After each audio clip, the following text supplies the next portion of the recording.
ಬೆಳಗಾವಿ ಜಿಲ್ಲೆಯಲ್ಲಿ ಬುಧವಾರ ನಿನ್ನ ಮಧ್ಯಾಹ್ನ ಸುಮಾರು 1:30 ಗಂಟೆಯಿಂದ 1:35ಕ್ಕೆ sugar factory Inamdar sugar factory Murugodu Maragumbi village ಹತ್ರ ಇರುವ ಒಂದು ಶುಗರ್ ಫ್ಯಾಕ್ಟ್ರಿ ಇನಾಮ್ದಾರ್ ಶುಗರ್ ಫ್ಯಾಕ್ಟ್ರಿಯಲ್ಲಿ ಒಂದು ಘಟನೆ ಅಪಘಾತ ಆಗಿದೆ. ಆ ಅಪಘಾತದಲ್ಲಿ ಒಂದು ಬಾಯ್ಲರ್ ಕಡೆಯಿಂದ ಕಾನ್ಸಂಟ್ರೇಟೆಡ್ ಶುಗರ್ ಲಿಕ್ವಿಡ್ ಹೋಗುವುದಲ್ಲಿ ಒಂದು ವಾಲ್ವಲ್ಲಿ ಸಮಸ್ಯೆ ಇದೆ ಅಂದರೆ ಹೇಳ್ತಾ ಇದ್ರು.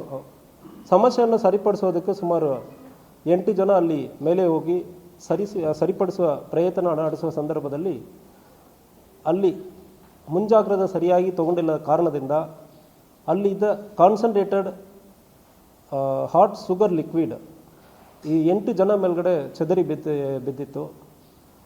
ತಕ್ಷಣ ಅಲ್ಲಿಂದು ಸ್ವಲ್ಪ ಟೈಮಲ್ಲಿ ಮೇಲೆ ಎಂದು ಕೆಳಗೆ ಇದು ಆಗಿರೋದು ಸುಮಾರು ಒಂದು 4 ಫ್ಲೋರ್ ಹೈಟ್ಗಿಂತ ಮೇಲೆ ಅಲ್ಲಿ ಆಗಿರುತ್ತದೆ. ಸೊ ಅಲ್ಲಿಂದು ತಕ್ಷಣ ಮಾಹಿತಿ ಬಂದಾದ ಮೇಲೆ ಲೋಕಲ್ ಸ್ಥಳೀಯ ಪೊಲೀಸರು ಮುರುಗೋಡು ಇನ್ಸ್ಪೆಕ್ಟರ್ ಮಠಪತಿ DSP ಚಿದಂಬರ ಅವರಲ್ಲಿ ಸ್ಥಳಕ್ಕೆ ಹೋಗಿದ್ದಾರೆ. ಘಟನೆ ಗೊತ್ತಾದ ನಂತರ ಇಮಿಡಿಯೇಟ್ಲಿ ಎಲ್ಲರೂ ಹಾಸ್ಪಿಟಲ್ ಅಲ್ಲಿ ಕೆಲವೊಂದರೆ ಫಸ್ಟ್ ಏಡ್ಗಾಗಿ ಬೈಲಹೊಂಗಲಕ್ಕೆ ಹೋಗಿ ಉಳಿದವರನ್ನು KLE ಹಾಸ್ಪಿಟಲ್ಗೆ ತಕ್ಷಣ ಶಿಫ್ಟ್ ಮಾಡಲಾಗಿದೆ. 8 ಜನಕ್ಕೆ ಆವಾಗ ಗಂಭೀರವಾದ ಗಾಯಗಳಾಗಿರುತ್ತದೆ. ಆವಾಗಲೇ ಬರುವಾಗಲೇ ಒಂದು 3 ಜನಕ್ಕೆ ಡೆತ್ ಆಗಿರೋದಾಗಿ ಡಾಕ್ಟರ್ ಆದಮೇಲೆ ಡಿಕ್ಲೇರ್ ಮಾಡಿರ್ತಾರೆ. ಉಳಿದ 5 ಜನಕ್ಕೆ ಗಂಭೀರವಾದ ಗಾಯ ಆಗಿರುತ್ತದೆ. ಅದರಲ್ಲಿ ಕೂಡ 4 ಜನ ಈಗ ತೀರ್ಕೊಂಡಿದ್ದಾರೆ. ಒಟ್ಟು 8 ಜನಕ್ಕೆ ಗಂಭೀರವಾದ ಗಾಯ ಆಗಿರೋದಲ್ಲಿ 7 ಜನ ಈಗ ತೀರ್ಕೊಂಡಿದ್ದಾರೆ. ಇನ್ನು ಒಬ್ಬರು ಅವರು ಕೂಡ ಗಂಭೀರವಾದ ಗಾಯ ಇರುತ್ತದೆ. ಇದರಲ್ಲಿ ಡೀಟೇಲ್ ಹೇಳಬೇಕಾದ್ರೆ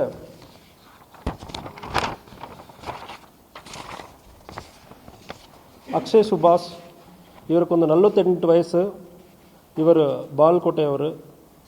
ದೀಪಕ್ ನಾಗಪ್ಪ ನಮ್ಮ ಬೈಲಹೊಂಗಲ್ ಬೆಳಗಾವಿಯವರು. ಸುದರ್ಶನ್ ಮಹಾದೇವ್ ಇವರು ಖಾನಾಪುರ್ ಬೆಳಗಾವಿ.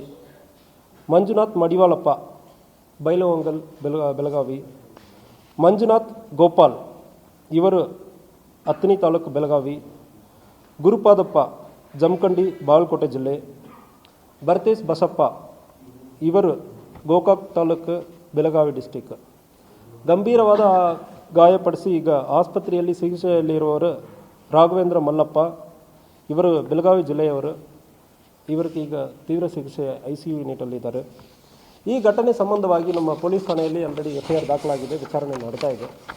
ಈ ಘಟನೆಯಲ್ಲಿ ನಾವು 4/2026 ನಾವು ಆಲ್ರೆಡಿ FIR ಮಾಡಲಾಗಿದೆ. ಈ ತನಿಖೆಯಲ್ಲಿ ಮುಖ್ಯ ಕಾರಣ ಅವರು ಏನು ಹೇಳಿರ್ತಾರಂದ್ರೆ ಲೋಪಗಳು ಸೇಫ್ಟಿ ಪ್ರಿಕಾಷನ್ಸ್ ತೊಗೊಂಡಿರಬೇಕಾಯಿತು. ಅಟ್ಲೀಸ್ಟ್ ಇಂಥ ಒಂದು ಕಾನ್ಸಂಟ್ರೇಟೆಡ್ ಶುಗರ್ ಇದೆಲ್ಲ ನಾವು ಹ್ಯಾಂಡಲ್ ಮಾಡೋ ಸಂದರ್ಭದಲ್ಲಿ ಶುಗರ್ ಫ್ಯಾಕ್ಟ್ರಿಯನ್ನು ಅಡ್ಮಿನಿಸ್ಟ್ರೇಟ್ ಮಾಡುವವರು ಮತ್ತು ಟೆಕ್ನಿಕಲ್ ಟೀಮ್ ಇಂಜಿನಿಯರ್ಸ್ ಇವರೆಲ್ಲ ಅಲ್ಲಿ ಕೂಲಿ ಕಾರ್ಮಿಕರಿಗೆ ಸರಿಯಾದ ರೀತಿಯಲ್ಲಿ ಒಂದು ಸೇಫ್ಟಿ ಪ್ರಿಕಾಷನ್ಸನ್ನು ಕೊಟ್ಟಿರಬೇಕು ಅಂತ ಹೇಳಿ ಯಾರ್ಯಾರೆಲ್ಲ ಕೊಟ್ಟಿಲ್ಲ. General manager technical head Subbaratna Mandra ಒಬ್ಬರ ಹೆಸರು, ಮತ್ತು Praveen Kumar general manager engineering head, ಮತ್ತು Vinod Kumar general manager processing. So ಇಂಥ 3 ಜನ ಮೇಲ್ಗಡೆ ಈಗ ದೂರು ಕೊಟ್ಟಿದ್ದಾರೆ. ದೂರನ್ನು ಸ್ವೀಕರಿಸಿ FIR ಕೂಡ ಮಾಡಲಾಗಿದೆ. ಈ ಒಂದು ಅಪಘಾತದಲ್ಲಿ ಈಗ ನಾವು ಕೂಡ ತಕ್ಷಣ ಒಂದು ಜೀವನ ಉಳಿಸುವುದಕ್ಕೆ ಪೊಲೀಸ್ ಇಲಾಖೆಯಿಂದ ಗ್ರೀನ್ ಕಾರಿಡಾರ್ ಮಾಡಿ ಪೊಲೀಸ್ ಎಸ್ಕಾರ್ಟ್ ಮಾಡಿ ಬಾಡಿಯನ್ನು KLE ಹಾಸ್ಪಿಟಲ್ಗೆ ಕರ್ಕೊಂಡು ಬಂದು ಪ್ರಯತ್ನ ಮಾಡಿದ್ವಿ. ಆದರೆ ಕೂಡ ಈಗ 7 ಜನ ಮೃತಪಟ್ಟಿರ್ತಾರೆ. ಯಾರು ಮುಂದುವರೆದು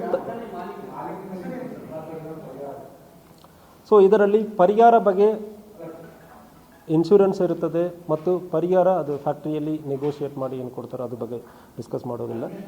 ಈಗ ಇದಕ್ಕೆ ಜವಾಬ್ದಾರಿ ಒಂದು ಟೀಮ್ ಇರ್ತದೆ. ಅಂದರೆ ಯಾರ್ಯಾರು ಜವಾಬ್ದಾರಿ ಅಂದರೆ ಪ್ರೈಮ ಫೇಸಿ ನಮಗೆ ಇಮಿಡಿಯೇಟ್ಲಿ ಯಾರು ತಕ್ಷಣ ಕ್ರಮ ಕೈಗೊಳ್ಳಬೇಕಂದ್ರೆ ಒಂದು ಕೆಲಸ ಮಾಡಬೇಕಾಗಿರುವ ಸಂದರ್ಭದಲ್ಲಿ ಟೆಕ್ನಿಕಲ್ ಟೀಮ್ದು ಇಮಿಡಿಯೇಟ್ ರೆಸ್ಪಾನ್ಸಿಬಿಲಿಟಿ, ಅಲ್ಟಿಮೇಟ್ ರೆಸ್ಪಾನ್ಸಿಬಿಲಿಟಿ ಅಂದರೆ ಇನ್ನೊಂದು ಬರ್ತದೆ.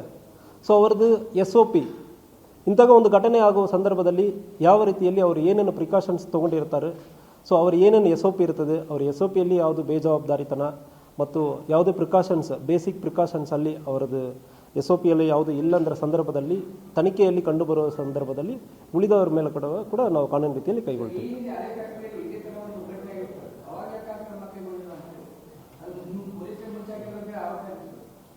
ಸೊ ಯಾವಾಗ ಆಗಿದೆ ಅಂದರೆ ಆ ಘಟನೆ ಬಗ್ಗೆ ಈಗ ನಾನ್ ಚಾರ್ಜ್ ತಗೊಂಡು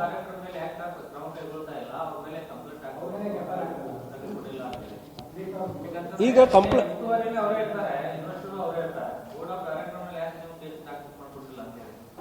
ಸೊ ಇದರಲ್ಲಿ ಎರಡು ವಿಚಾರ, ಒಂದು ಅಲ್ಟಿಮೇಟ್ ರೆಸ್ಪಾನ್ಸಿಬಿಲಿಟಿ ಮತ್ತು ಇಮಿಡಿಯೇಟ್ ರೆಸ್ಪಾನ್ಸಿಬಿಲಿಟಿ. ಈಗ ನಾವು ಈ ಆಫೀಸಲ್ಲಿ ಇರ್ತೀವಿ ಅಂದರೆ ಇಲ್ಲಿಂದ ಸ್ಟೇಷನಲ್ಲಿ ಒಂದು ತಪ್ಪು ನಡೀತದಂದರೆ ultimately immediately sub inspector will be responsible. ಒಂದು ವೇಳೆ ಡಿ ಎಸ್ ಪಿಗೆ ಅದು ಗಮನಕ್ಕೆ ಇದ್ದು ಕ್ರಮ ಕೈಗೊಂಡಿಲ್ಲ ಅಂದರೆ ಡಿ ಎಸ್ ಪಿ ಇದು ತಪ್ಪಿರುತ್ತದೆ. ಎಸ್ ಪಿ ಗಮನದಲ್ಲಿ ಇದ್ದು ಮಾಡಿಲ್ಲ ಅಂದರೆ ಎಸ್ ಪಿದು ಅಲ್ಟಿಮೇಟ್ಲಿ ನೆಗ್ಲಿಜೆನ್ಸ್ ಬರ್ತದೆ. ಸೊ ಯಾರ್ದು ನೆಗ್ಲಿಜೆನ್ಸ್ ಬರುತ್ತೆ ಅಂದರೆ ಮುಂದೆ ನಾವು ಸೇರಿಸ್ತೀವಿ. ಈಗ ಅವರು ಕಂಪ್ಲೇಂಟಲ್ಲಿ ಕೊಟ್ಟಿರೋರನ್ನು ಸೇರಿಸ್ತೀವಿ.